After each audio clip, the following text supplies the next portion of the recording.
na tayo sa segment na magbibigay po kayo sa mga bayani nating OFW, kababayan natin sa abroad. Hello and Merry Christmas kay Miss Olivia Hidoko from California, USA! Ma'am, magandang gabi po dyan. Magandang umaga sa iyo, Idol Rafi. Akala ko, artistang kausap ko. Oo naman. Okay. Ma'am, kayo po kaya naman pala licensed esthetician. Tama ho ba? Yes, licensed esthetician dito sa California. Sa California. Tell us more about you, ma'am. Kayo na po mahala magkwento. Ikwento niyo pong sarili niyo sa amin.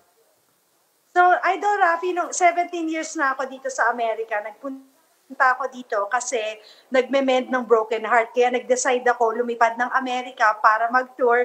Pero, kumbaga lahat ng parents ko, kapatid ko, lahat na iwan sa Pilipinas. Ako lang nagpunta dito, nagme-mend ng broken heart. Ayoko pa umuwi, kaya nag-aral muna ako mag-cosmetology. Yun yung mag-haircut, mag-hair color. Pero every time na tungkol sa skin na yung pinag-uusapan, sobrang interesado ko. Kaya nag-shift na ako ng course ng pagpapaganda ng mga skin ng mga kababaihan at maraming mga Pilipino dito sa Amerika. At kayo na po ang nag-aayos, nagme-makeup sa mga celebrity, Hollywood celebrities? Yes, nagpe-facial sa mga Hollywood celebrities. So, Idol Rafi, pag kami Oscar Award, yung mga Golden Globe, kami muna yung nagtitreat sa kanila before pumunta sila sa red carpet para maging ready ang skin nila sa red carpet dun sa awards night. Wow. At dyan po kayo nag-aral bilang isang esthetician. Ilang taon niyo po pinag-aralan yung inyong pong kurso? Yung profesyon? Isang taon kalahati ako nag-aral dito. Nag-board exam na din ako. Tapos nung nakapasa, nag-start na ako mag-open ng maliit, nagre-renta ng clinic sa loob ng salon. At yan pong clinic na yan, sarili niyo po yan ngayon. Hindi ko kayo trabahador dyan, pwede sarili niyo yan. Yes, owner, CEO ako ngayon sa O-Skin Med Spa. Ma'am, pwede ba i-tour nyo kami dyan sa inyong spa clinic? Pwede? Ano lang? Yes, tutour natin kayo. Ayan, sige, Idol Rafi. Pakita natin. Yan, yung shop ni ma'am, yung clinic ni madam. Ayan. Ito yung aming, social. Social. Ito yung aming reception area. Oh! Bello left the group. Ito ang aking mga magagandang mga front receptionist. Frontliners. Oh. Hello. Karamihan sa kanila, mga Pilipino. Ayun. At saka, mayroon akong 40 plus na staff. Wow! Most of them, 85% Filipinos. Ayun. Ang ganda naman ng inyo pong clinic, ma'am. Yes, pasan pa kita dito sa aming garden room. May garden pa! Talaga naman. Oh! Yes. Astig! Ito yung garden room. Nakakabilib. Ang ganda naman. Wow! Relax na relax yung mga kliyente. Garden room.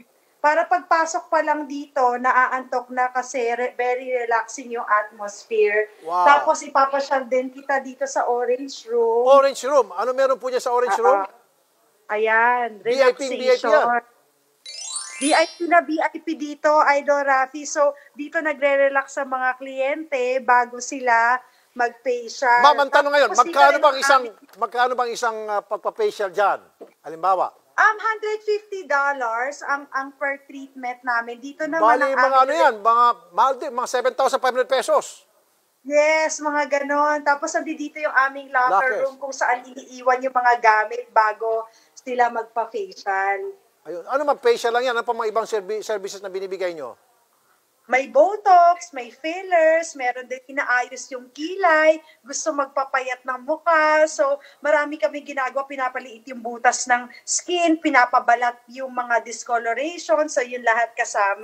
Katulad ko ma'am, medyo may mga peklat-peklat ng mukha ko, pwede patanggal. Discoloration. Hindi, pwede. Pwede dyan. Pag pumunta ka dito, Idol Rafi, ako bahala sa'yo. Di ba? San Jose, California. Ma'am, napakaganda po ng kwentos ninyo, yung history nyo. Dati raw po, ma'am, tagalinis lang kayo ng salamin sa isa pong office. Yes, tama. Sa isang parlor yon, naglilinis ako ng bintana at saka nagwawalis yun ang aking unang trabaho sa Amerika. So this is rags to riches. Napakaganda pong success story. Napakagandang Salamat. Praise God yan, Idol. Okay. Ma'am, gusto niyo pong batiin yung mga kamag-anak niyo din sa Pilipinas? Sino pong gusto niyo mga i-shoutout din sa Pilipinas? Sige, gusto ko i-shoutout ang parents ko, Lolita and Simeon Kido, Sheila and Lester Kido, ang aking auntie na si Christina Shen, who is always watching. Binabati ko din yung mga pinsan ko at saka lahat ng mga clients sa O Skincare dito sa Amerika at dyan sa Pilipinas. Ma'am, very inspiring po yung story niyo. A very, very inspiring success story. At dahil dyan po, ako, ma'am, ay sumasaludo sa inyo at lahat po ng mga Pilipino di sa Pilipinas, sobrang saludo at hanga sa inyo. Ingat po kayo palagi, ma'am. Stay safe. God bless po, madam. Thank you po.